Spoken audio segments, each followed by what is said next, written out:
Alright, so today I'm going to be brewing some coffee with the X-tract Brew by Carl Henkel Brewer. Now, the first thing that drew my attention to this particular brewer, aside from its beautiful design, is the fact that it uses a metal filter.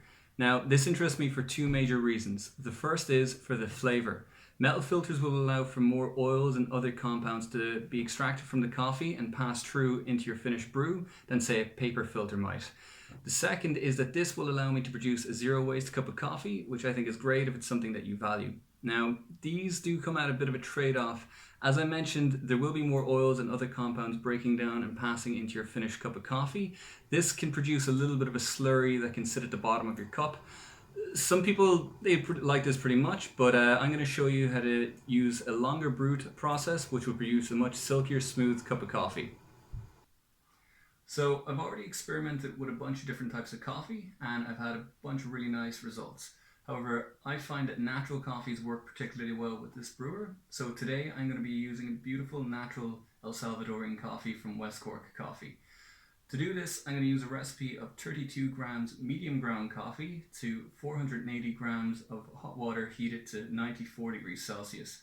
The first thing I'm going to do is I'm going to pour 3 parts water over 1 part coffee, give it a bit of a stir, and allow it to sit and bloom for 45 seconds.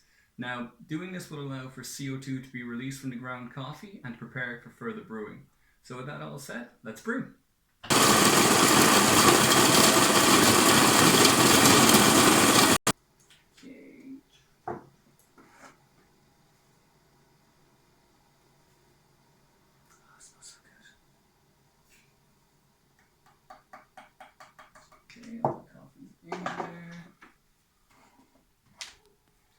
Remember to tare your scales, start your timer if you have one.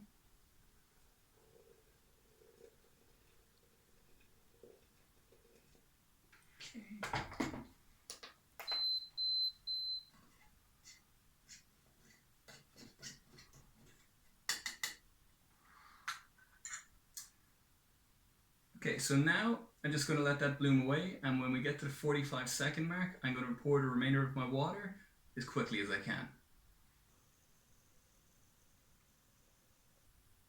So once that water is poured, I'm just going to give the mix a gentle stir, just like that. Pop the lid back on, and I'm just going to let it sit and brew for 4 minutes.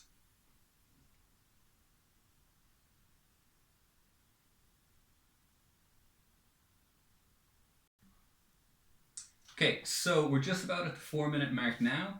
So all I'm going to do, get my spoon, I'm going to break the crust of the coffee, give it a gentle stir, and I'm going to remove any of the excess particles that might be on top. Now this is just like if you're ever cupping coffee at home. Okay. Perfect. Pop the lid back on. Now all I do is let and sit the coffee do its thing until we reach the 9-minute mark, at which point we should have some really delicious coffee waiting for us to enjoy. Okay, so now we are just at the 9-minute mark, so all that's left to do is to serve the coffee. Now, one thing I would highlight is when you're pouring, just make sure you pour it as smoothly as you can. This is just not to upset any of that slurry I mentioned earlier, which could be sitting at the bottom, okay? So nice and slow.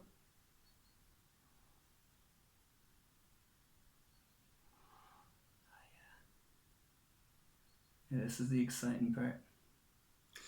So, coffee is brewed, smells delicious, I can't wait to try it. Few things to say. Now I know that this brewing approach is probably not going to suit everybody every time, however I do highly recommend giving it a shot if you do have the time.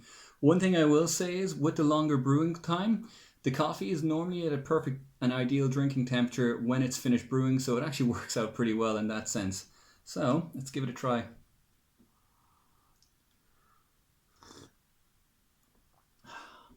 That's delicious. So listen, thank you very much. Happy brewing.